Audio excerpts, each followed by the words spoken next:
Introspeksi diri dan akui diri. Akui diri itu maksudnya gini. Nabi mengatakan, bahagiakan suamimu dalam 3 hal. Dan ternyata ada begitu banyak kasus perselingkuhan karena suami tidak merasa bahagia pada salah satu dari 3 hal yang ini kuncinya ada pada istri. Nah, kata Nabi, bahagiakan suamimu dalam 3 hal. Pertama, bahagiakan mata suamimu. Ini kata Nabi, bahagiakan mata suamimu.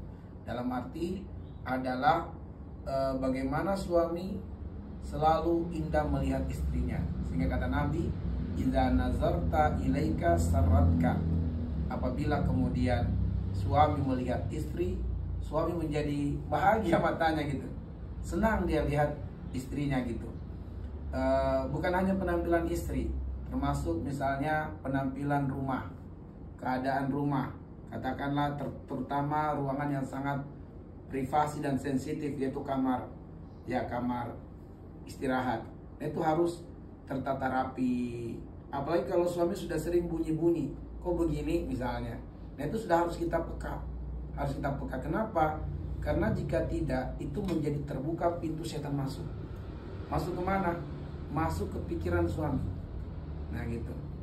Sehingga akhirnya kemudian ketika suami tidak bahagia matanya, dalam arti tidak melihat istrinya membuat dia bahagia dari penampilan istri misalnya, atau mungkin penataan rumah yang mungkin tidak menjadi baiti jannati, ya, tidak berbahagia lah dalam pandangan suami. Inilah yang membuat suami itu lebih suka nongkrong di luar. Makanya banyak riset penelitian hari ini ya di kasus pengadilan agama itu kan sudah termasuk studi UEFA itu meneliti tentang kasus perceraian di kota Bogor. Ya rata-rata penyebabnya sudah kita sebutkan dalam hadis ini, dan artinya Nabi sudah menyabdakan sebenarnya. Banyak suami itu yang lebih suka nongkrong di warung kopi. Kenapa? Karena dia dapati sesuatu yang sesuai dengan hayalannya, sampai langsung dijamu, disambut, dipersilakan mau duduk di mana. Begitu dia duduk langsung ya ditawarkan makanan, minuman. Nah itu ternyata pikiran suami itu kayak gitu. Dia bayangkan istrinya. Artinya ada suami yang bisa bersabar, yang terkadang istri tidak seperti itu penampilannya atau tidak seperti itu pelayanannya. Tapi ada juga suami yang tidak sabar. Nah suami yang tidak sabar inilah yang akhirnya mencari apa yang tidak dia lihat di rumahnya. Dicarilah di warung kopi. Ketemu di warung kopi, dilayani, diurus, disiapkan makan, disiapkan minum, banyak yang nongkrong, banyak yang senang. Sebab bayangan dia seperti film sinetron, begitu mobil atau motornya terparkir, disambut depan pintu, itu kan sinetron ya. Sambut depan pintu, dibuka jasnya atau jaketnya, disiapkan minum. Itu pikirannya. Umum pada suami seperti itu. Walaupun ada yang bisa menerima kondisi, ada yang terkadang dramatis tidak menerima kondisi. Inilah yang akhirnya mencari pencarian di luar. Dia temukan di warung kopi misalnya. Dan yang kedua kata Nabi, jadi yang pertama bahagiakan mata suami. Yang kedua kata Nabi, bahagiakan pendengaran suamimu.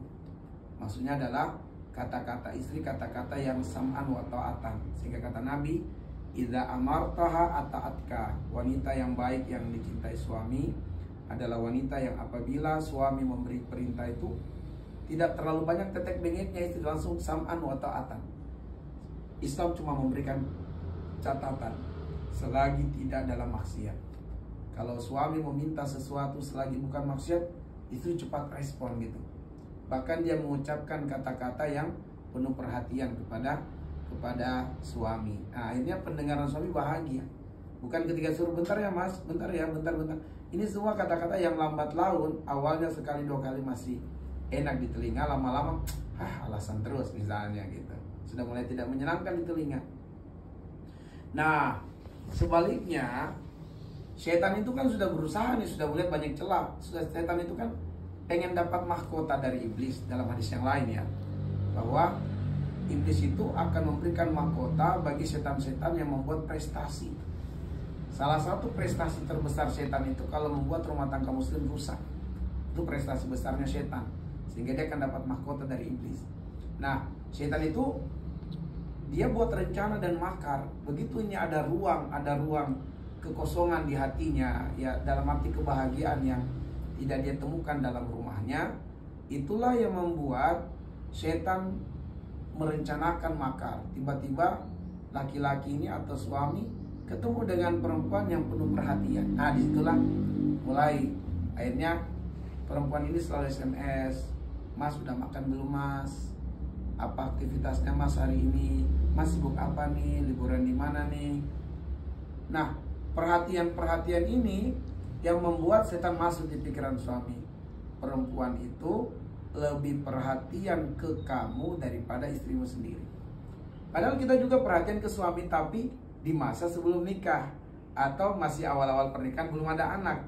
Begitu ada anak kan sudah terbagi nih pikiran istri. Nah, mulailah kemudian ini sudah kering, rasa-rasa I love you, aku sayang padamu, aku cinta, itu sudah mulai kering. Padahal manusiawinya kita itu masih senang.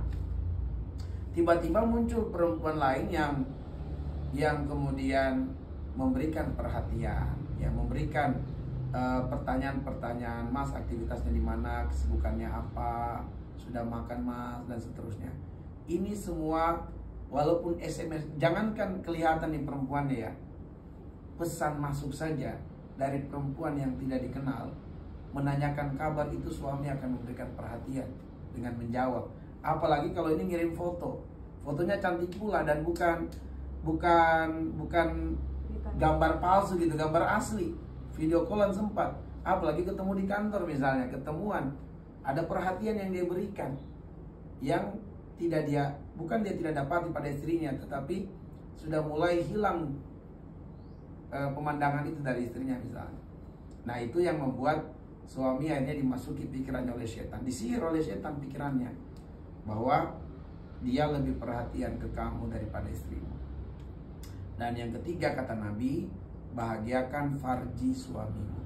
Ya, bahagiakan farji, kemaluan suamimu. Sampai urusan ini kata Nabi, tidak boleh istri menjalankan ibadah sunnah, misalnya puasa atau qiyamul lail, kecuali meminta izin kepada suaminya. Karena khawatir dia qiyamul lail, suaminya tiba-tiba pengen memeluknya misalnya, nggak ada, itu harus minta izin. Atau esok hari dia pengen puasa istrinya, tapi suaminya membutuhkan untuk bersama dengan istrinya. Sehingga kata Nabi, untuk urusan ibadah saja, selagi dia perkara sunnah, dia harus minta izin kepada suami. Apalagi perkara-perkara yang bukan ibadah tapi hukumnya mubah, kayak memasak. Memasak itu mubah. Begitu suami pengen misalnya, segera hentikan, jangan bentar ya masaknya, bentar lagi, matiin aja segera. Gak apa-apa ini makanan rusak daripada suami dimasuki pikirannya oleh setan. Karena pada sperma suami itu ada unsur apinya, panas. Kalau tidak segera tersalur, inilah yang membuat bisa berpikir cari yang lain gitu. Itu. Nah, makanya harus segera. Ini resep yang Nabi sudah nasihatkan kepada para istri 1400 tahun yang lalu. Sehingga apabila kemudian suami berbahagia dalam 3 hal ini aja, kita akan dapati suami itu benar-benar jadi pahlawan untuk istrinya. Dia akan jadi raja untuk istri, dia akan melindungi istri kalau dia berbahagia dalam 3 hal ini. Coba kita pikir, kok dia bisa siap berkorban untuk perempuan yang baru dikenal, yang belum teruji sebenarnya, ini belum teruji. Kalau istri udah teruji sekian tahun, ya, ini perempuan yang belum teruji, tapi perempuan ini memberikan respon dan perhatian, maka suami itu bayangkan sampai berani berbohong, sampai berani berkorban. Itu bukan uang sedikit itu. Ya, kalau kita hitung-hitung itu bukan uang sedikit, pengorbanan, tapi memang begitulah karakter suami. Ya, karakter laki-laki itu akan selalu ingin jadi hero, pahlawan untuk wanita yang memberikan perhatian besar terhadapnya. Nah, sehingga di satu sisi terlepas suami punya kekurangan dan kelemahan, kita juga sebagai suami harus bantu. Kita sebagai istri harus bantu suami menutup adanya ruang celah untuk setan masuk ke pikiran suami dan menyihir suami. Ya, kan setan sudah bertekad seperti itu, akan aku buat sesuatu yang buruk itu jadi indah di matanya. Gitu. Dan aku buat sesuatu yang baik itu jadi berat dan membosankan. Nah, itu. Apalagi kalau karakter suami, misalnya apakah suami selalu KDRT? nggak pernah mukul, nggak pernah. Cuma Nah, kata-kata. itu kemungkinan suami bisa termasuk tipikal orang yang memendam. Ada yang dia tidak sukai, dia pendam, dia tunjukkan aja dengan sikap. Tapi mengungkapkan sesuatu itu kadang dia tidak bisa menyampaikan apa yang dia ingin kritisi istrinya misalnya. Nah, ini yang justru berbahaya kalau dia tidak mengungkapkan, karena istri ini jadi nggak tahu apa salahnya. Tapi dia memendam, dan itu menjadi bahaya laten. Yang dalam pikiran dia, masa sih kamu nggak nyadar-nyadar gitu, dalam pikiran dia. Tapi nyatanya istri nggak berubah-berubah juga. Nah, itulah yang menjadi bahaya laten, meledak di suatu waktu. Kalau dia dekat dengan ilmu, dekat dengan Islam, itulah yang menjadi bentengnya. Tapi masalahnya kalau dia nggak dekat dengan ilmu, nggak ada bentengnya, rapuh. Nah, terjadilah apa yang kita tidak inginkan.